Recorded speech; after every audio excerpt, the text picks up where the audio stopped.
Bienvenidas, bienvenidos a nuestra nueva edición del programa Pensándolo Bien, que se origina aquí en la Facultad de Derecho de la Universidad Interamericana de Puerto Rico, desde el restaurante Arrope. Este programa es un programa de análisis jurídico y nos acompañan, como siempre, nuestro panel integrado por el profesor Carlos Ramos. ¿Cómo te encuentras, Carlos? Muy bien. Y la profesora María Dolores Fernós. ¿Cómo estás, Tati? Aquí de vuelta, contenta de estar aquí. Muy bien. En el día de hoy estoy sustituyendo al decano Julio Fontanet. Mi nombre es Yanira Reyes y estaré con ustedes en este programa que hoy, como siempre, tenemos problemas para determinar cuáles de tantos temas que surgen en este país vamos a discutir. Hoy vamos a discutir 3 temas bien importantes de esos proyectos de ley que se aprobaron a la ligera en este fin de semana. 2 particularmente estaremos discutiendo el proyecto del senador Rivera Schatz para enmendar la forma en que se evalúa y designa a los jueces y que trastoca la forma en que la Constitución y tradicionalmente se ha manejado este asunto en el Tribunal Supremo de Puerto Rico. También vamos a discutir un proyecto de ley presentado por Johnny Méndez y la representante María Milagro Charbonnier sobre libertad religiosa, y finalmente un asunto bien importante que es la audiencia que se dio la semana pasada ante la Comisión Interamericana de Derechos Humanos y la visita del relator de la Organización de Naciones Unidas a Puerto Rico en los pasados días. Así que pronto regresaremos, vamos a una breve pausa.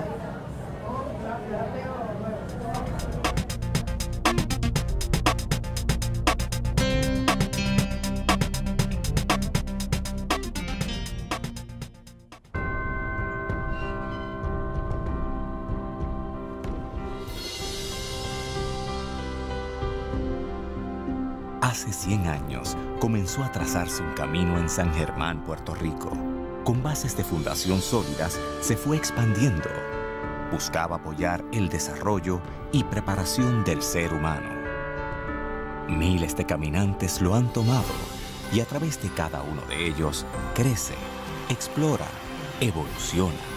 Pasa por retos, triunfos y logros que lo fortalecen a cada paso.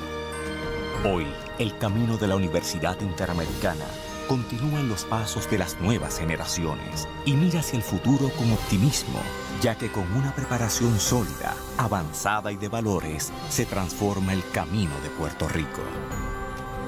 Universidad Interamericana, 100 años haciendo caminos.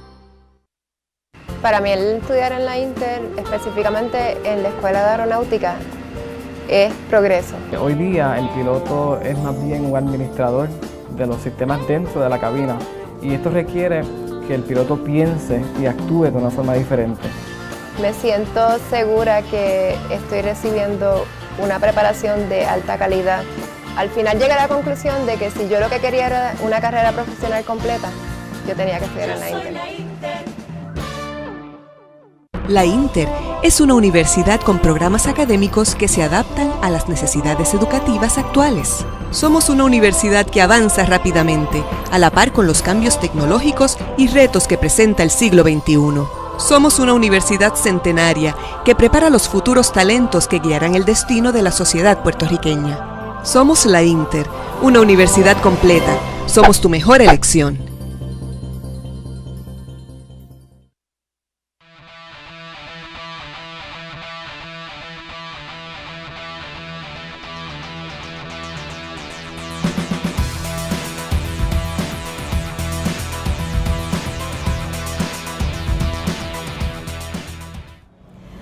Bueno, de regreso aquí a Pensándolo Bien, vamos a comenzar con el primer tema del día de hoy. Como ya les había adelantado, vamos a discutir el proyecto presentado por el presidente del Senado, Tomás Rivera Schatz, para enmendar la forma en que se evalúa y se designa a los jueces. Este proyecto ya ha tenido debate. La jueza presidenta del Tribunal Supremo, Maite Oronoza, ha hecho expresiones públicas en contra del proyecto.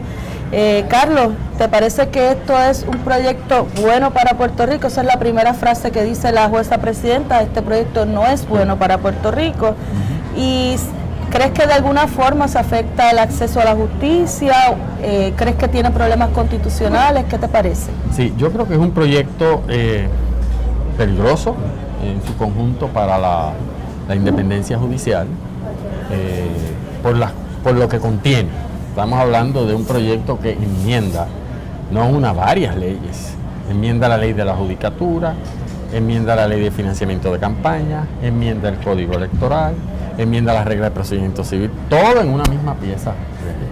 Entonces, lo primero que hay que decir de esto siempre, de un proyecto como este, es otra vez, yo no sé si la palabra es denunciar, pero posiblemente sí, una práctica de esta Asamblea Legislativa y de la anterior y de la anterior y de la anterior, en algunos cuatrenios más pronunciados, en otras menos, pero está ahí, que es presentar proyectos de ley, aprobarlos en prácticamente 48 horas sobre temas trascendentales sin que haya vistas públicas o discusión pública que permitan a los diferentes sectores de la comunidad, muchas veces particularmente a la academia, que estos temas algunos los ha estudiado, para expresarse uno sobre cómo mejorar o oponerse al proyecto. Este proyecto se presentó un 8 de diciembre, eso es casi el viernes pasado, y ya para el domingo estaba aprobado no solo por el Senado, porque es del Senado, de la autoridad del presidente del Senado, sino aprobado también por la Cámara y ya para la firma del gobernador.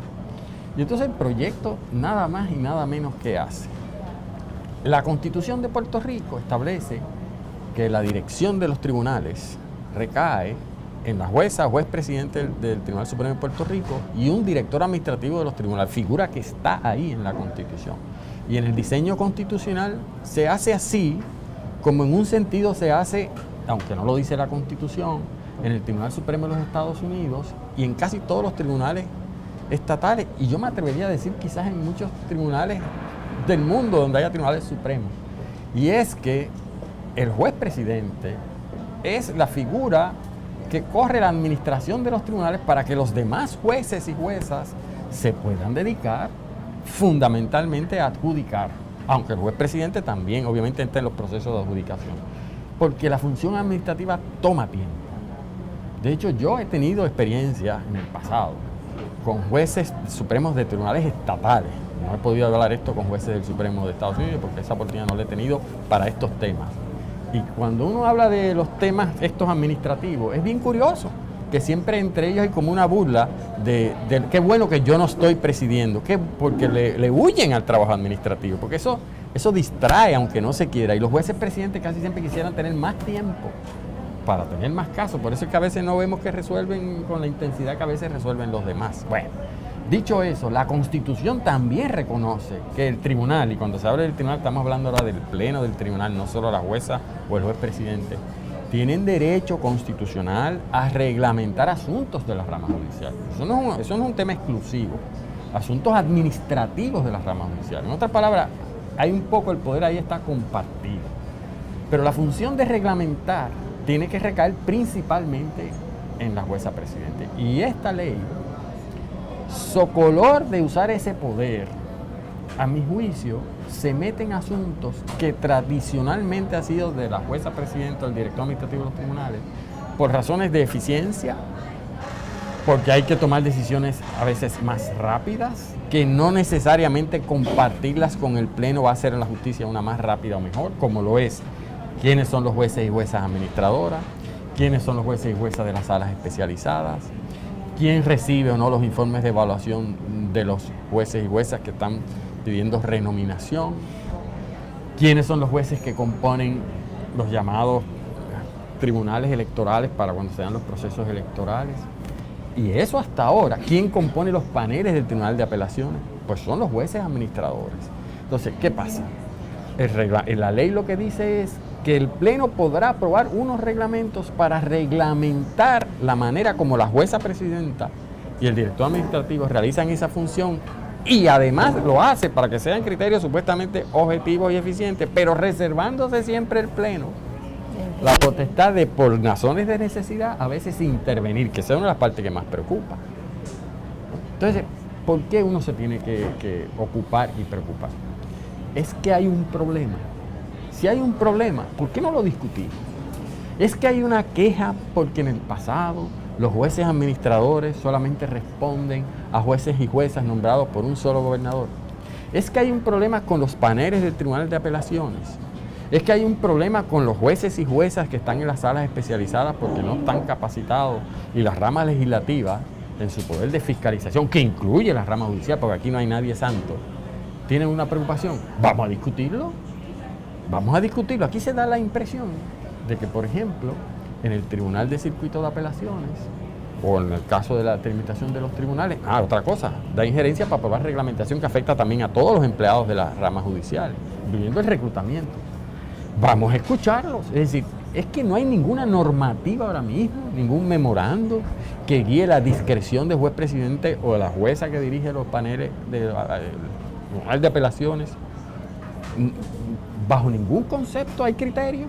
Yo no lo sé, yo creo que alguno tiene que haber, pero esto es asunto que principalmente atañe, y hay que escuchar a los jueces y juezas, a los funcionarios, porque presupone que uno va a confiar que bajo el criterio único del pleno del tribunal, que no es lo que están todos los días en los tribunales, sobre todo los tribunales de circuito en los tribunales inferiores, tienen el expertise, ellos y ellas, de cómo se maneja estas cuestiones administrativas. Y el diseño constitucional dice que el expertise lo tiene que tener, para empezar, el director administrativo de los tribunales, que por eso se nombra, y el juez presidente. Entonces, esas cosas a uno le preocupan, porque uno tiene que preguntarse, ¿será que hay alguna otra razón por la cual se quiera tener un control directo? ¿Será que, sobre todo en los procesos electorales, el pleno del tribunal se le quiere dar un poder de meterse más directamente en la adjudicación de controversias electorales? De hecho, no es la primera vez en esta administración y en la administración de Luis Fortunio que se trató precisamente de intervenir con los poderes del juez presidente. Sí. Así que hay un precedente en eso. ¿Cuál era la motivación entonces? El problema que yo creo que se centra todo esto que acaba de también explicar Carlos, es que para la legislación, sea legislación socioeconómica, sea la legislación que sea, debe haber un interés del Estado de resolver alguna problemática. Claro. Y entonces lo que vemos ausente en este proceso es que ni en la exposición de motivos, ni en ningún sitio en la discusión pública de estos 3 días, se dice cuál es el problema, como dice Carlos, cuál es el problema que se quiere resolver a través de legislación. Y eso entonces crea suspicacia. Claro. Si no hay un problema identificado, entonces ¿cuál es la motivación detrás de esta necesidad de mover lo que ha sido la estructura de administración del sistema judicial en nuestro país? Y entonces esa suspicacia no le hace bien al sistema de justicia de nuestro país, crea desconfianza de la gente de que pueden haber esas otras motivaciones. Y cuando Carlos empezó su explicación, hay algo que también mencionaba que yo creo que tenemos que recalcar, y es esta ya manía de esta administración, inclusive en proyectos de ley de suma importancia, como es la revisión del Código Civil, como es la revisión de la Ley 54, que es tan importante como legislación de derechos humanos, no hay vista pública. No hay vista pública, y si citan a vista pública solamente citan a funcionarios gubernamentales, pero no citan a la comunidad más relacionada con el tema. Por ejemplo, aquí no se cita el Colegio de Abogados, la Asociación de Abogados, los jueces, la Asociación de Jueces. O sea, hay que saber qué es lo que pueden decir esa comunidad que tiene más información de lo que está pasando, que puede aportar a nutrir en esa discusión. De hecho, el proyecto, por ejemplo, en materia de evaluación de jueces para fines de ascenso o renominación, tiene 2 cosas a mi juicio muy fuertes que nos recuerda prácticas pasadas. Uno, el cuatrenio anterior se había vuelto a añadir al colegio de abogados, el cual iba a tener algo que decir con relación a la evaluación de las jueces para fines de renominación o nominación. El proyecto de ley vuelve y elimina el colegio de abogados. Y uno dice, ¿pero por qué eliminar al colegio de abogados? Si la preocupación del colegio de abogados es que era el único, y bueno, y el presidente del Senado sobre todo nunca ha tenido muy buenos ojos hacia el colegio, pues añada a la Asociación de Abogados de Puerto Rico, que es la otra entidad bona fide que existe en el país. Pero ¿por qué eliminar insumos en el proceso de evaluación de renominaciones o nominaciones? Entonces a mí siempre me preocupa esto de cada vez que hay una práctica como esta legislativa, que repito, no es típico de esta administración, lo han hecho cuatrenios anteriores con mayor o menos intensidad, es que en el fondo lo que hay es un desprecio a la democracia. Es que ellos saben, y ellas, los que están tomando estas decisiones, que van a escuchar cosas que a lo mejor derrotan todos los fines del proyecto y no lo pueden justificar. Entonces, en vez de escuchar, rectificar, nutrirse, pues deciden no discutirlo, porque parte de la premisa de que tienen la verdad absoluta en cuanto a algo que quieren remediar, que tampoco lo quieren discutir abiertamente. Porque yo lo digo, si en efecto hay un problema, como ha dicho en más de una ocasión, a través de las redes y públicamente, el presidente del Senado piensa que hay un problema de politización en la manera como se asignan paneles de jueces, dígalo y vamos a discutirlo. Cítese a la presidenta de la Asociación de la Judicatura, cítese a jueces y juezas, cítese a profesores de derecho, cítese a ciudadanía, vamos a discutirlo. ¿Cuál es el remedio? El remedio es que haya una reglamentación de parte del Pleno del Tribunal. ¿Cuál debe ser el contenido de esa reglamentación, si efectivamente hace? Y segundo, si hay un problema serio, que yo a veces he escuchado al presidente del Senado preocupado particularmente con juez X y Y. Miren, si hay una preocupación seria porque un juez o una jueza está actuando conforme sus ideas políticas, los cánones de ética judicial están claros. Radíquele una querella. Y no me diga que no tiene confianza en el proceso, porque esa querella termina precisamente en el Tribunal Supremo, que este proyecto tiene plena confianza en él. Ese es el proceso que hay que seguir. Así que son prácticas que yo creo que hay que definitivamente denunciar. Pienso además otra cosa, que no se ha dicho mucho en el país. Esto parte de la premisa de que los proponentes, que en este caso es Cámara y Senado, creen que el Pleno del Tribunal va a hacer un mejor trabajo y que va a corregir los vicios que ellos no acaban de identificar de cuáles son. Okay. Porque si fueran, por ejemplo, vicios políticos, que no lo acaban de decir, entonces quien está politizando al Tribunal Supremo son ellos y ellas que están proponiendo esto. ¿Por qué? Porque faltarle respeto al Pleno del Tribunal. Nosotros sabemos que ustedes van a actuar ahora de manera distinta. ¿Cuál es esa forma distinta? Como piensa este Senado. Ustedes van a pensar conforme la ideología de mi partido que los nombró. Y esos jueces y juezas, cuyo proceso de nominación es política y se criticó en su momento, como lo es en Estados Unidos y en todos lados, ¿okay? Ese proceso, una vez juramentaron, se han convertido jueces y juezas con toga que la están ganando. El proyecto como esto lo que hace es desmerecer esa función.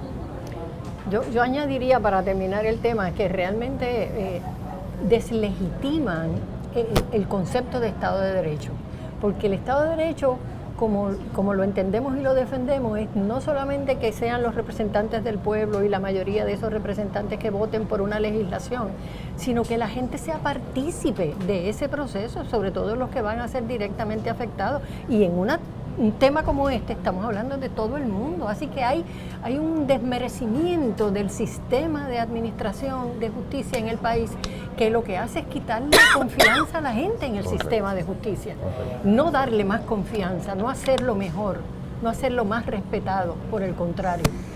Definitivamente preocupa no solo el asunto de que no se presente este tipo de proyectos de tanta trascendencia a vistas públicas y que limite la participación de la ciudadanía en la discusión de proyectos de tanta envergadura, sino que además, y eso también lo vimos con el asunto del proyecto, los proyectos de justicia juvenil, es que adolecen de cualquier tipo de base empírica, de cualquier estadística, de cualquier estudio que justifique unas medidas tan drásticas, ¿no?, de cambios tan importantes. Por ejemplo, como cuántas querellas se han radicado entonces contra jueces por actuaciones antiéticas. Claro, en ausencia de participación de aquellos actores que participan día a día del sistema de justicia, por lo menos, al menos uno debería esperar que explicaran cuál es el problema y que ofrecieran data. Y esa data existe, o sea, no es una data difícil de encontrar, así que definitivamente lo que se está presentando es un problema, por lo menos a mi entender, ficticio, que se presenta como una verdad incuestionable y por lo tanto la acción que presenta el Senado o el presidente del Senado no se puede cuestionar tampoco, porque si no puedes cuestionar la base porque no tienes los fundamentos, pues tampoco puedes cuestionar el remedio. Y resulta en una administración de la cosa pública muy sospechosa, ¿no? Una administración de la cosa pública peligrosa en ese sentido. Bueno, terminamos así este tema, vamos a una pausa y regresamos en breve.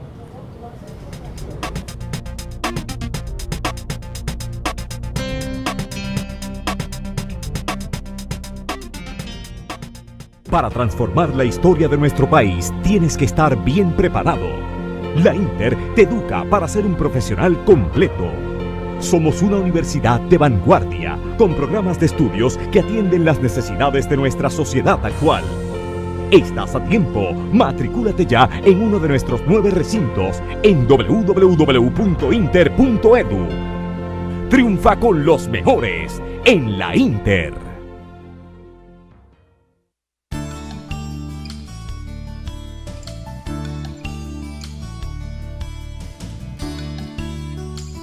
Welcome to the Inter-American University of Puerto Rico School of Optometry. I'm Dr. Iris Cabello, Dean of Students Affairs. I would like you to join us on a simple adventure throughout the facilities and the student life. Thank you.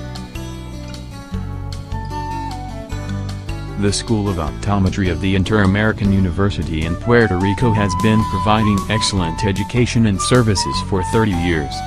The bilingual nature of the School of Optometry places this optometry program in a unique educational position. Examinations, texts, and patient records are in English.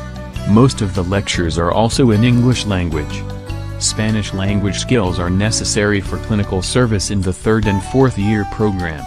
Its student body represents more than 25 states and countries of the world, creating an international, multi-ethnic environment. Students are able to practice in hospitals and external clinical rotations throughout the United States. To the moment, the School of Optometry is the only school that holds an annual convention. The students, ranging from 1st to 4th year, get a chance to bond while attending different activities, exhibits, dinners, dancing and beach games. As a student of our School of Optometry, you have the opportunity to treat patients of all ages in our clinics. You'll meet colleagues from different cultures, languages and beliefs. Learn the Spanish language to serve your patients, also know more about Puerto Rico. Visit our satellites clinics in the process of rotation.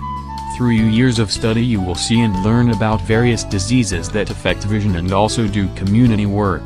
In the pediatrics clinic, you can start seeing patients as young as 6 months old, till 18 years old. Also learning to manage patients with different special needs such as strabismus, ADHD, autism, binocular vision problems among other needs. In clinic, you will learn to do and interpret specialized exams like visual field, use the Optomap, that takes pictures of the retina, and evaluate the optic nerve, macula and the corneal topography. The Center of Access to Information, known as K, formerly known as the library, is on the 1st floor of the school building. It is a complementary unit that integrates educational resources in different formats, the necessary equipment and the physical installations for their use. It supports the academic research and clinical programs of the School of Optometry. They have 18 computers available to students with password and access to the web catalog, the internet and other online databases like Ovid, which has 41 e-books and 29 online journal titles related to the vision science discipline. Related to vision, all of the museum items are under custody of the GUI. The collection includes old and rare materials and equipment that hold bibliographical value, or are difficult to obtain. Some of them have been in our collection since its origin, or have been donated through the years, for their historical value. Behind the School of Optometry building, is the university housing. There are 3 walk-up style buildings of 4 bedrooms each.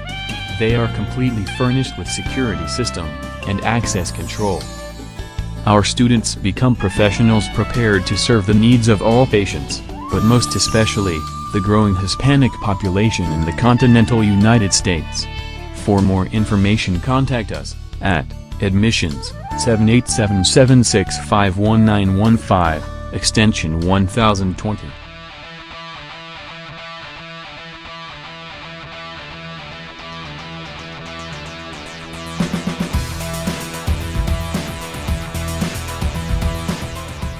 regresamos a Pensándolo Bien, aquí desde la Facultad de Derecho de la Universidad Interamericana. Le queremos recordar que nos pueden seguir en Twitter en Interderecho PB. Bueno, en este nuevo segmento vamos a discutir otro proyecto que fue aprobado en este fin de semana, y es el proyecto de protección de libertad religiosa. El proyecto tiene como título Ley para la Protección de la Libertad Religiosa de Puerto Rico, y es un proyecto presentado por los representantes Miranda Rivera, Méndez Núñez y Charbonnier Laureano.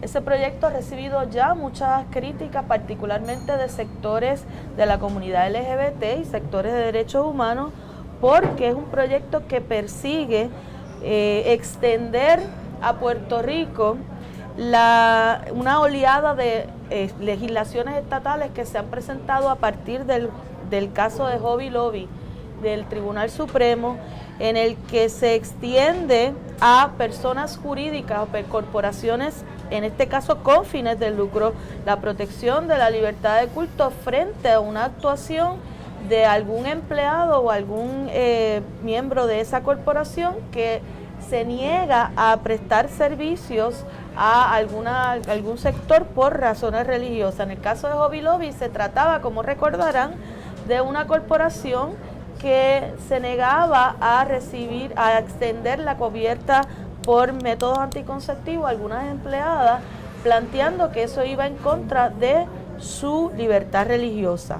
A partir de ese caso, muchos estados trataron de, en una segunda oleada de legislación, de extender las protecciones de una ley federal que se llama Religious Freedom Restoration Act, que fue aprobada en el 1993 en el Congreso de los Estados Unidos, casi unánimemente, y firmada por el presidente de entonces, Bill Clinton.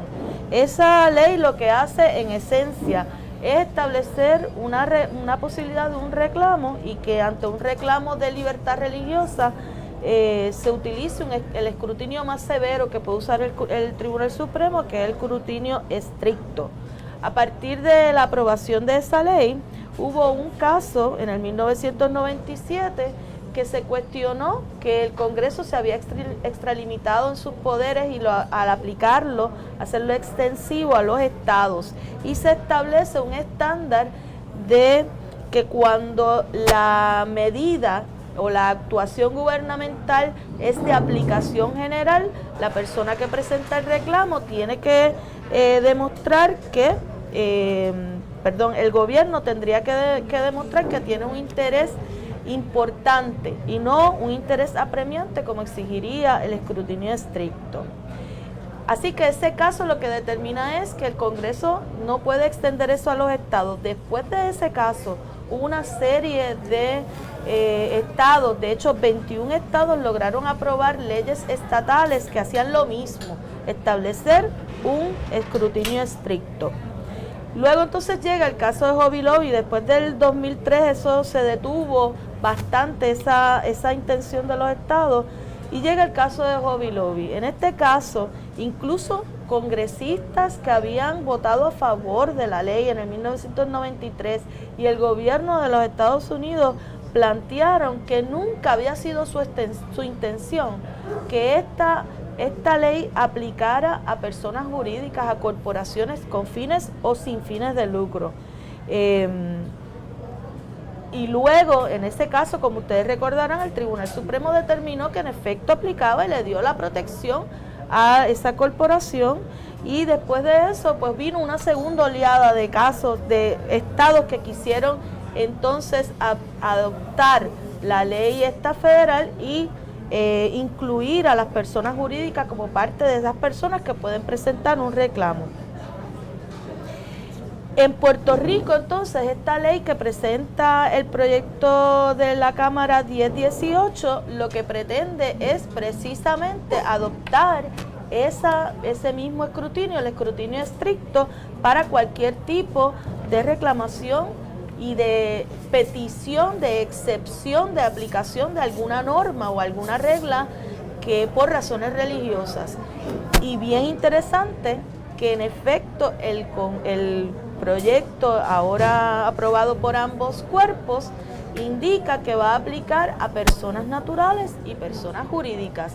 Y aunque el proyecto de ley dice que esto no se puede utilizar para discriminar a nadie, a algún sector por razones protegidas, lo cierto es que la historia de este tipo de legislaciones ha sido que quienes están presentando los reclamos son personas que no quieren prestar servicio o que no quieren darle igual trato a sectores sectores marginales, sectores de la comunidad LGBT y a mujeres. De hecho, la exposición de motivos del proyecto de ley dice precisamente que una de las causas que motiva este proyecto es que en el cuatrienio pasado se intentó adoptar la Carta Circular para la Educación con Perspectiva de Género y que había muchos sectores religiosos que no querían que esa se educara a sus hijos contrario a sus preferencias religiosas. Por lo tanto, parece claro que una de las intenciones de este proyecto es que se permita establecer excepciones en contra de grupos como los grupos LGBT y las mujeres en Puerto Rico. De hecho, en las vistas que se celebraron en mayo, participaron varios grupos, particularmente CABE, grupos de mujeres, el Colegio de Abogados y Abogadas, y plantearon precisamente que el peligro de este proyecto era que era una licencia para discriminar contra estos grupos.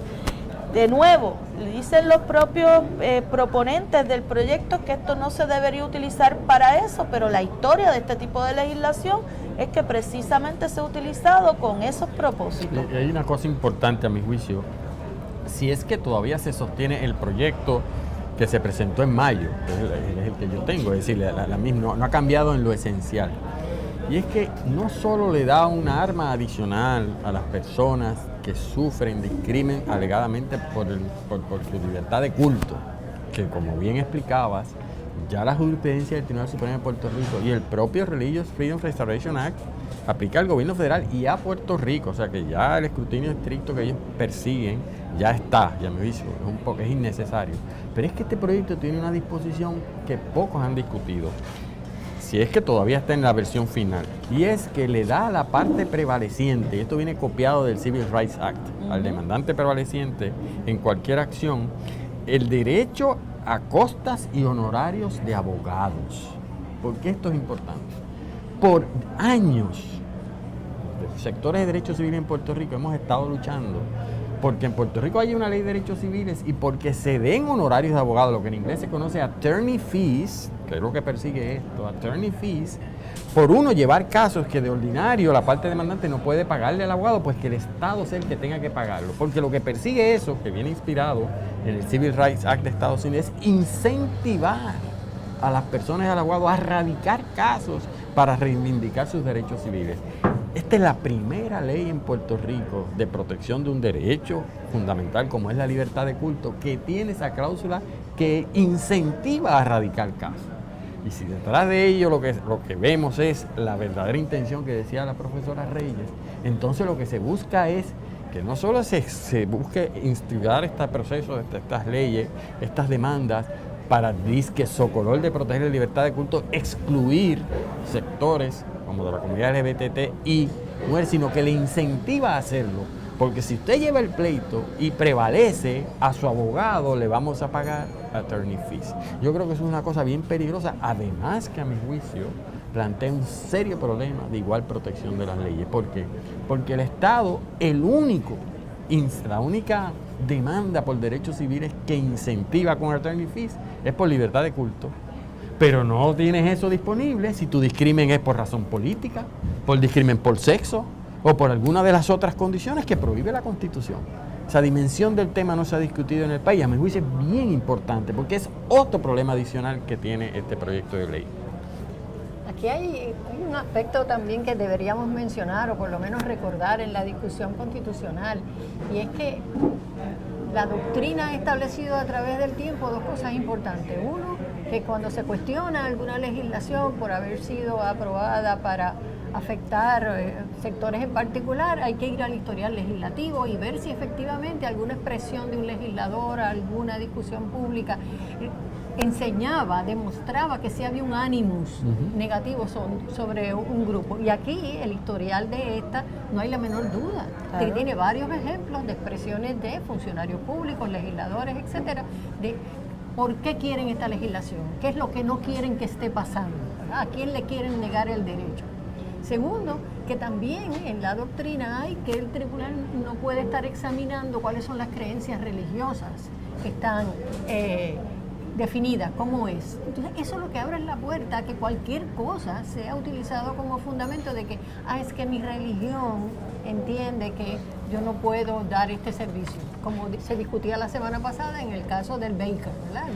Del bizcocho de bodas. Déjame decirte incluso que el proyecto también es contradictorio. Voy a explicar por qué. El proyecto lo que dice es que si a usted le crea una carga sustancial, por ejemplo, al empleado público que va a dar un servicio, usted se niega a dar un servicio porque darle un servicio, por ejemplo, a una pareja casada del mismo sexo, le crea a usted, supuestamente, un problema en sus creencias religiosas. El proyecto de ley dice que no es meramente que le crea a usted un problema, usted tiene que probar que es una carga sustancial. Claro, como muchos sectores religiosos dicen que eso les crea a ellos una carga sustancial, entre comillas, no va a ser fácil que traten de prevalecer con esto y entonces discriminar. Pero ¿te acuerdas que en Estados Unidos inclusive una funcionaria que se negó a pedir la licencia de matrimonio a una pareja? Pero lo que quiero decir es que cuando se define lo que es ejercicio religioso, dice, de ordinario, para que sea una carga sustancial, usted tiene que probar que lo obligan a usted como empleado a hacer tiene que ser algo que afecta profundamente sus dogmas religiosos. Tiene que ser, no que le molesta, tiene que ser algo... Tiene que ser un dogma de un dogma religioso para que sea carga sustancial. Y aquí dice que tiene que ser, pero a la vez, miren cómo define el tema. Dice, ¿qué quiere ser sustancialmente? No importa si la práctica sea obligatoria o no, o si sea un asunto medular a sus creencias religiosas. En otras palabras, basta con que el empleado, por ejemplo, diga, me molesta. No es que sea medular, pero que aunque en mi iglesia eso no es medular, en mi escala de valores, y lo reconoce mi iglesia, aunque no sea medular, me molesta. Y este proyecto redefine carga sustancial de una manera que es bien fácil demostrar que cualquier actuación se entienda que afecta a su carga y por lo tanto es una licencia para de una manera bien fácil discriminar contra los sectores que con sobrada razón se han estado oponiendo a esta ley, que son la comunidad LGBT, las mujeres, por ahí pueden venir otros como discrimen por raza, discrimen por otras religiones. Por otras religiones. Por ejemplo, en el país que sabemos que no hay mucha tolerancia a otros sectores no cristianos, discrimen contra el no creyente, que tiene tanto derecho constitucional como el creyente, y así como otros más que prohíbe la Constitución. Así es que realmente hay muchas razones para preocuparse. Aquí la buena noticia en este momento es que hemos escuchado voces, por ejemplo, he escuchado a Zoela Boy, la senadora, que le votó en contra al proyecto, seguir manifestándose en términos de que esto le niega derechos a personas. ¿Y el propio gobernador? El propio gobernador, que ha adelantado, por lo menos en el pasado, no sabemos si pueda cambiar de opinión posteriormente, pero ha dicho que él no firmaría proyectos de ley que le quiten derechos que ya han sido reconocidos. Que a propósito al gobernador le están diciendo, algunos sectores religiosos, y está saliendo en las redes, la parte donde el gobernador se comprometió y firmó para apoyar el proyecto de ley, pero el gobernador nunca se ha comprometido a un proyecto específico como este. Lo que dice el compromiso del gobernador es apoyo a todo proyecto que defenda la fe religiosa, pero específicamente este no necesariamente, pueden haber otros más. Este no es un proyecto solo de apoyo, este es un proyecto de discrimen, de intolerancia, y a eso el gobernador nunca se comprometió. De hecho, el Departamento de Justicia en las vistas que se dieron sobre este proyecto planteó que era completamente innecesario este proyecto porque ya, como dijo el profesor Carlos Ramos, la ley federal aplica claramente a Puerto Rico. En cuanto al ejercicio religioso, dos cosas antes de terminar que quisiera mencionar es que parte de la definición que tiene el proyecto como ejercicio religioso es el uso, construcción o conversión de bienes inmuebles con fines religiosos. Se van a considerar ejercicio religioso. Lo que quiere decir es que no solamente es una licencia para no prestar servicio a ciertos sectores, sino también para que se le exima a los grupos religiosos de cumplir con algunas reglas y normativas que tienen que cumplir para la construcción de sus templos y de sus iglesias. Ubicación, si van a haber ruido no innecesario, requisitos para que sean en un sector que no sea residencial, lograr variaciones, cualquier negativa de esa pueden traerla. Claro. Como que afecta el ejercicio. Por lo tanto, es una ley de privilegio de la religión, no es una ley de protección, es de privilegio. Así que esperamos entonces que el gobernador en efecto no firme esta ley, al igual que reiteramos nuestra petición de que el gobernador no firme el proyecto de justicia juvenil que tanto hemos discutido en este programa y que pues de esa manera, como él ha dicho en varias ocasiones, se defiendan los derechos de los sectores de los grupos menos privilegiados en Puerto Rico. Bueno, terminamos así este tema, nos vamos a una breve pausa, regresamos pronto.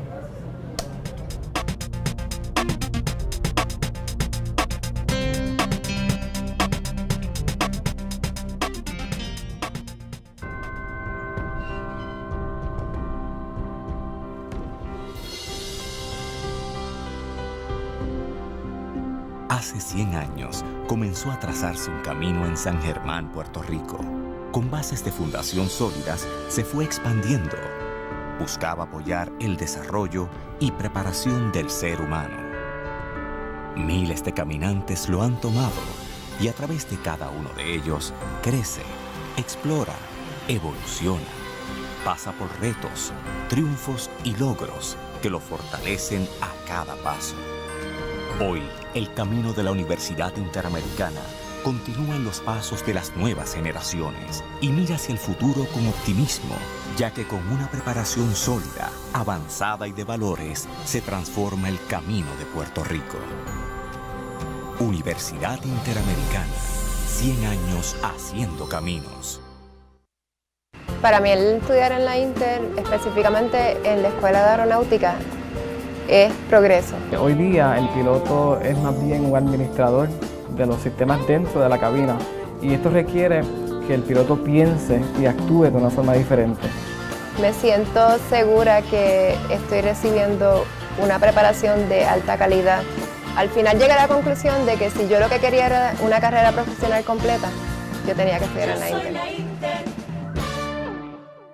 La Inter es una universidad con programas académicos que se adaptan a las necesidades educativas actuales. Somos una universidad que avanza rápidamente, a la par con los cambios tecnológicos y retos que presenta el siglo XXI.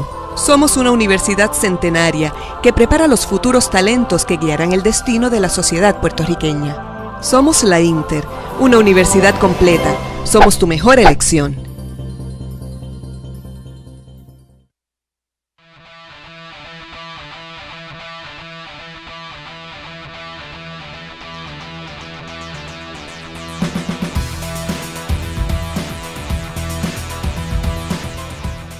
Estamos a Pensándolo Bien aquí desde la Facultad de Derecho de la Universidad Interamericana, desde nuestro restaurante Arrope. Ahora en este tercer segmento vamos a discutir unos eventos bien interesantes e importantes para el futuro de Puerto Rico y para poner en el mundo, en la agenda de Puerto Rico, para poner a Puerto Rico en la discusión internacional. Y es que la semana pasada hubo una audiencia en la Comisión Interamericana de Derechos Humanos en la que se discutió la violación a derechos humanos después de los huracanes Irma y María y la respuesta de los gobiernos de Puerto Rico y Estados Unidos ante la emergencia. Y también en el fin de semana nos visitó el relator de las Naciones Unidas para Asuntos de Extrema Pobreza y Derechos Humanos, Philip Alston, y esas visitas se dieron este fin de semana y queremos que Tati nos hablara un poco más sobre la importancia de estos dos eventos. Y yo creo que es importante que los discutamos aquí porque esos dos eventos no los cubrió la prensa en Puerto Rico. Aquí ha venido este relator, que ya entraré en detalles, de Naciones Unidas, un alto comisionado de la Comisión de Derechos Humanos en Ginebra, y ninguno de los periódicos comerciales cubrió esa actividad. Así que nos compete a nosotros, ¿verdad?, hacerle llegar a nuestro país y a los estudiosos del derecho la importancia que tuvieron esos dos eventos. El primero que menciona de las vistas ante la Comisión Interamericana de Derechos Humanos en Washington, que ya es la tercera que celebra esa comisión con relación al tema de Puerto Rico. En años pasados se concentró en el tema de persecución política, de crímenes de diversa naturaleza. Hubo ocasiones en que fueron representantes del gobierno de Estados Unidos, del gobierno de Puerto Rico. Recuerdo que fue el año pasado el secretario de Justicia, fue el secretario de Estado. Este año, sin embargo, que se solicitó la vista, como bien decías, por los estragos de los dos huracanes y cómo eso había afectado los derechos humanos en el país, el gobierno de Trump tuvo una mínima participación, enviaron un funcionario de segunda, tercera categoría, el gobierno de Puerto Rico no envió a nadie. Así que trataron de bajarle la importancia a esas vistas y a los resultados que pueden surgir de los hallazgos que puedan haber ahí. Pero lo que no se pudo eliminar fue la visita del relator. Y este relator es un abogado, profesor de Derecho de la Universidad de NYU, australiano, que ha sido ya relator de Naciones Unidas en otros temas, como el tema del asesinato político, el tema de la tortura. Y en esta ocasión hubo una intervención interesante de la American Civil Liberties Union, que obviamente con su sede en Estados Unidos, presionaron para que este estudio sobre la extrema pobreza incluyera a Estados Unidos, que siempre se entiende que no es un país de primer mundo, el primer país del primer mundo inclusive, y que no debe ser un problema la pobreza, ni menos la extrema pobreza en el país. Pues se entendió que no. El comisionado fue allí, el relator fue allí con una encomienda de visitar varias ciudades y así lo hizo, visitó varios estados, estuvo en Georgia, estuvo en Alabama, estuvo en California y estuvo en Washington, D.C. Y las expresiones que hizo, que las comentó aquí en el teatro de nuestra Universidad Interamericana en la Facultad de Derecho, de que había encontrado, y en sus tweets también lo leemos, que había encontrado cosas que le sorprendían, que no pensaba que podían existir en un país desarrollado del primer mundo como Estados Unidos, ¿verdad? Dice que vio cuadras y cuadras de personas en la calle, de los sin techo, de personas adictas a drogas, sin ningún tipo de servicio gubernamental. Sobre todo la pobreza de Alabama, la pobreza de Georgia. Y yo recuerdo, yo hace pocos meses estuve en San Francisco visitando una hija que vive en Berkeley y hay calles y calles en San Francisco de la gente en la calle, que tú parece que ha habido una guerra y que estos son los remanentes de esa guerra. Así que este relator de Naciones Unidas escuchó, visitó, fue aquí a comunidades en Salinas, fue a las casas de las personas que le invitaron a entrar, fue al Caño Martín Peña y acá en la vista que hubo en la Facultad de Derecho escuchó representantes de los grupos médicos hablando sobre la salud y el problema de la salud en Puerto Rico, que sabemos que se va a agravar si no se asignan unos fondos cuando se terminen los fondos del Obamacare que se habían asignado. Fueron economistas, Heidi Calero, fue la socióloga Marcia Rivera, estuvo el profesor Carlos Gorrín, desde distintos aspectos, mencionando cuál es la situación en la que vive Puerto Rico y las dificultades que tiene la ley de cabotaje, las distintas limitaciones en términos de la estructura política para poder desarrollarse. Y las expresiones del relator en términos de que los derechos humanos no es meramente violación a derechos civiles como la libertad de asociación o la libertad de expresión, que los derechos humanos también son los derechos económicos. Y cómo las políticas que se aprueban, aún en el ámbito supuestamente político, tienen unos efectos sobre los derechos sociales. Mencionaba, por ejemplo, la misma ley ahora que está por aprobarse de un momento a otro de la reforma contributiva de Trump en el ámbito federal.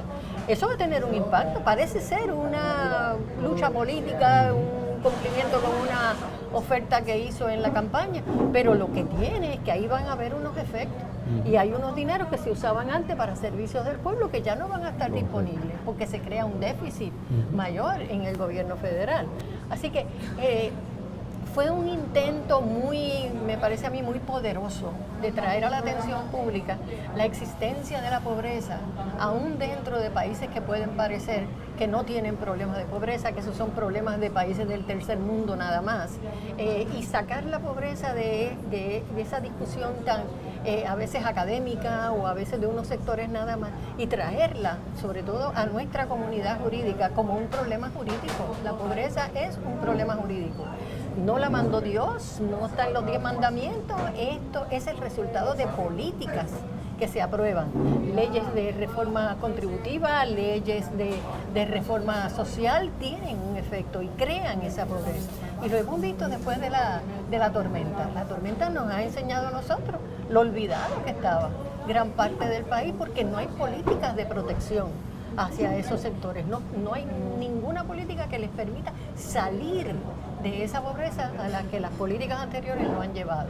Él informó que él iba a hacer unos hallazgos preliminares que deben estar publicándose para mañana, viernes 15 de diciembre, y que ya el informe final él se lo estará sometiendo a la Comisión de Derechos Humanos en Ginebra próximamente. Así que ahí van a venir recomendaciones, según él dijo, no tan solo para el gobierno de Estados Unidos, sino también para el gobierno de Puerto Rico. Yo quisiera comentar un poco también el contexto en general de la visita y esta facultad. Recordar, por ejemplo, que esta facultad es de las pocas, incluso en Estados Unidos, y la única, por supuesto, en Puerto Rico, que tiene una clínica de derechos humanos, de litigio internacional. La profesora Annette Ramírez, que es la que la dirige, Martínez, que es la que la dirige, ya ha llevado querellas formales. Estas querellas, por ejemplo, y este es el por resultado de una gestión que se ha hecho desde este país, y particularmente desde esa clínica, que ha forzado, ¿verdad?, al relator de Naciones Unidas. Mire, lo que todavía no hemos logrado que con el Comité de Descolonización es que vengan directamente aquí.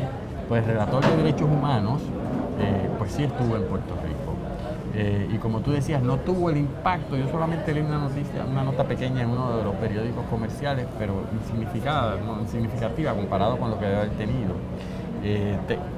Oí decir que se había reunido con el gobernador brevemente y con el secretario de Estado. Eso es una visita que, por la información que tengo, dio mucho trabajo hacer, porque el relator en un momento dado y la clínica nuestra tenía interés en que viniese a Puerto Rico, pero Estados Unidos empezó a presentar obstáculos a que viniese solamente a Puerto Rico. Entonces lo que decidió fue incluir a Puerto Rico dentro de la gira que iba a hacer a Estados Unidos, para que así entonces el gobierno norteamericano no le impusiese trabas. Y entonces, claro, como siempre, y hay una pregunta válida que suele hacerse, sobre todo los que no entienden bien por razón de falta de conocimiento o a veces por actitudes, ¿qué importancia tiene eso desde el punto de vista de lo que puede hacer la Organización de Naciones Unidas? Bueno, las Naciones Unidas en el mundo, incluso hoy día, lo que es una organización de denuncia para muchos aspectos. Por supuesto, tiene misiones de paz en el mundo entero, tiene algún poder de efecto por acuerdo de los países de ir más allá de un mero informe, pero en el caso particular el informe yo creo que va a ser dramático, porque estamos hablando de las condiciones de pobreza de Estados Unidos y Puerto Rico, sobre todo en unas circunstancias donde algunos sectores en Estados Unidos quieren negar la importancia de Naciones Unidas. Uno de los cambios que se han estado dando en los últimos 3 años, porque igual que estaba mencionando Tati en su primera intervención, es que ya esta es la tercera audiencia que se ve en la Comisión Interamericana de Derechos Humanos, con un trabajo particular de la Clínica de Derechos Humanos dirigida por la compañera Annette Martínez, que el tema de Puerto Rico está sonando a nivel internacional separado de Estados Unidos. Y cuando uno asiste a esas reuniones que se dan alrededor de la audiencia, porque la audiencia es muy corta y no hay mucho tiempo para discutir, pero se dan reuniones con los comisionados, es que hay un cambio de cuando fuimos por primera vez hace 3 años a ahora, en términos del conocimiento que tienen sobre la situación de Puerto Rico. Y el interés que están demostrando, porque hay una comisionada que le dijo directamente a la delegación norteamericana que quiere venir a Puerto Rico, ella la como presidenta de la comisión, porque esas visitas tienen que ser con permiso del gobierno, del gobierno que van a visitar, ¿no? ella le dijo directamente y públicamente que estaba solicitando autorización para visitar a Puerto Rico. Y luego en las reuniones que tuvimos los grupos con ella, ella presentó una gran preocupación sobre la situación de la deuda en Puerto Rico y cómo eso afectaba el asunto de la pobreza y particularmente cómo afecta toda esta situación a sectores en particular, ¿no? Se habló de cómo se afectaban de manera más severa sectores ya marginados como las mujeres, como los sectores afrodescendientes, como las personas con con impedimentos, como las personas que tienen, las comunidades LGBT, que están afectados particularmente después de estos eventos de manera más severa. Y ella manifestó, además, que fue muy interesante en esa audiencia, le cuestiona al representante del gobierno de los Estados Unidos, que habla de que Puerto Rico no entiende por qué hablaban del asunto de la relación de Puerto Rico y Estados Unidos, porque Puerto Rico era un self-government entity. Así que ella cuestiona y le dice a ese representante en las preguntas, en la parte final, es muy fácil evadir responsabilidad, pero ustedes no pueden seguir evadiendo la responsabilidad sobre Puerto Rico. Así que fue muy efectivo esa forma en que se dirigió a los representantes de Estados Unidos.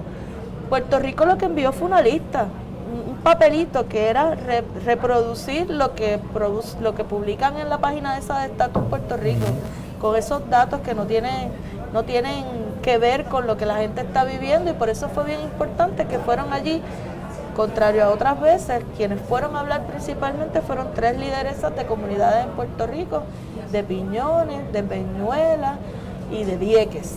Y esas mujeres hablaron allí de cómo ellas sienten la pobreza, cómo ellas sienten el prejuicio, cómo ellas sienten la respuesta de los gobiernos ante la situación del huracán. Así que a mí me parece que es realmente importante estos eventos que se han dado la semana anterior con respecto a poner en la agenda internacional el tema de Puerto Rico. Sobre todo yo creo que ayuda a que nosotros en Puerto Rico, conociendo todas estas dinámicas y todos estos foros que se están tratando de abrir para que tengamos unos foros adicionales donde llevar las preocupaciones con relación a nuestro país, que nosotros seamos parte de ese mundo internacional que, aunque cuestionado por algunos sectores que le tratan de quitar importancia, las Naciones Unidas y los organismos especializados de Naciones Unidas son voces de conciencia internacional, que es importantísimo, salvan vidas, salvan pueblos, fuerzan a estados a que tomen unas políticas, como lo vimos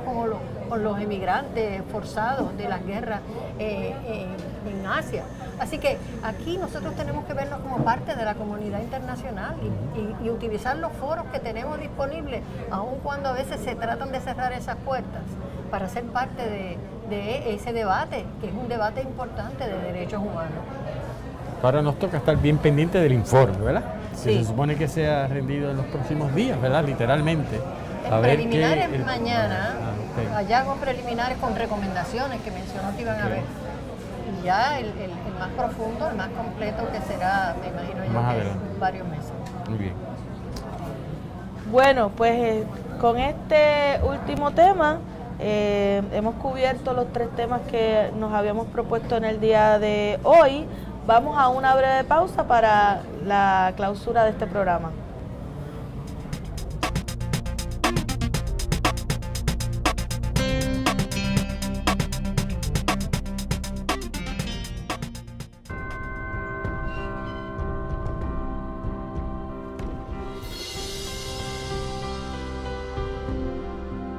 Hace 100 años comenzó a trazarse un camino en San Germán, Puerto Rico. Con bases de fundación sólidas, se fue expandiendo. Buscaba apoyar el desarrollo y preparación del ser humano. Miles de caminantes lo han tomado y a través de cada uno de ellos crece, explora, evoluciona. Pasa por retos, triunfos y logros que lo fortalecen a cada paso. Hoy, el camino de la Universidad Interamericana continúa en los pasos de las nuevas generaciones y mira hacia el futuro con optimismo, ya que con una preparación sólida, avanzada y de valores, se transforma el camino de Puerto Rico. Universidad Interamericana, 100 años haciendo caminos. Para mí el estudiar en la Inter, específicamente en la Escuela de Aeronáutica, es progreso. Hoy día el piloto es más bien un administrador de los sistemas dentro de la cabina y esto requiere que el piloto piense y actúe de una forma diferente. Me siento segura que estoy recibiendo una preparación de alta calidad. Al final llegué a la conclusión de que si yo lo que quería era una carrera profesional completa, yo tenía que estudiar en la Inter.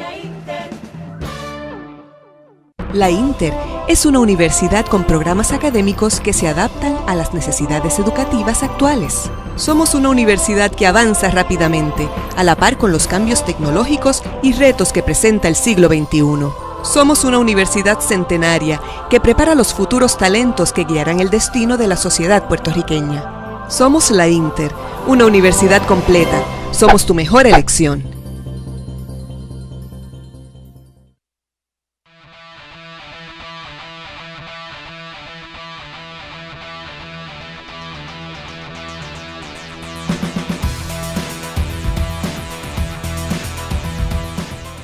Regresamos a Pensándolo Bien desde la Facultad de Derecho de la Universidad Interamericana.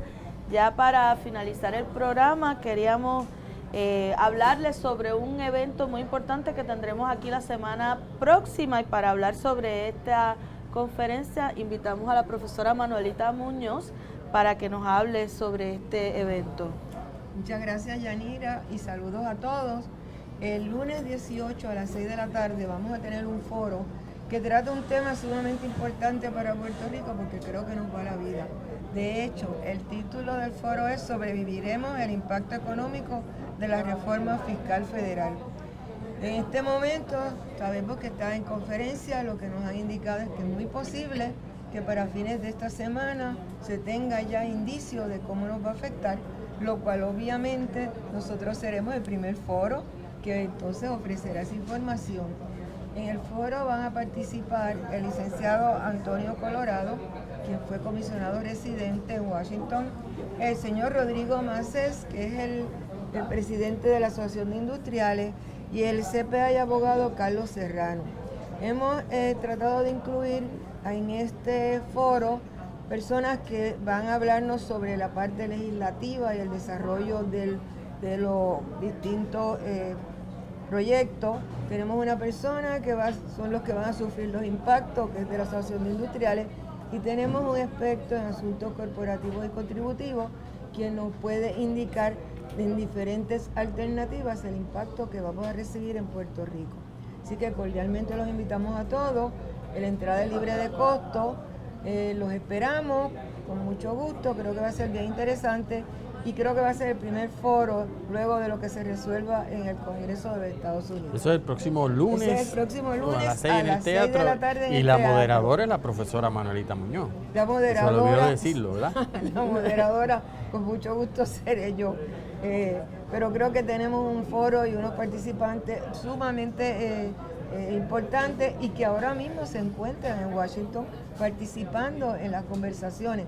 O sea que vamos a tenerlo acabadito de salir lo que salga. Y que encantada, muchas gracias, Yanira, por la oportunidad, a los compañeros profesores. Buenas tardes. Bueno, les invitamos a todos y todas a que participen de este foro. También queremos recordarle a nuestros estudiantes que tenemos la última barbacoa de este semestre, la de cierre de semestre, será el jueves 21 de diciembre desde las 4 de la tarde en los predios de nuestra facultad. También les recordamos que todavía tienen tiempo para orientarse sobre los programas de verano en Italia, China y España, y para eso pueden hablar con el profesor Doel Quiñones. Y con esto cerramos la edición del día de hoy. Les invitamos a que sigamos pensando bien sobre nuestros problemas en este país y será hasta el próximo jueves en una nueva edición de Pensándolo Bien. Muchas gracias por habernos acompañado. Buenas tardes.